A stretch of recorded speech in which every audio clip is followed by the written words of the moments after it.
nabad waa maxamed amiin channel official channel waxaanu maanta beerinaa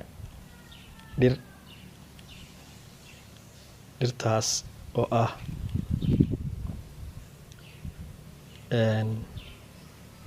yaanyo sida dadku yaqaanaan ama tamaandho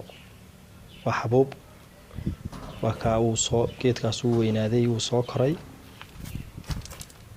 u baxayaa inkastoo had iyo jeer yaanyadu haddii aan geed kale salka loogu xidhin oo aanu taageerin dabayshu waxyeelayso wuse cusub iyo weli kumaanaan samayn kana waa geed quruxeed ubaxla ah oo daaradda iyo guriga qurxiya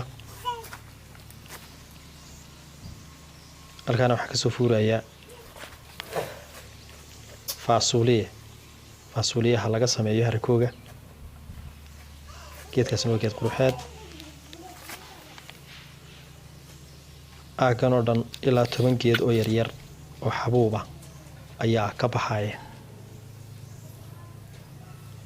kuwaasoo si qurux badan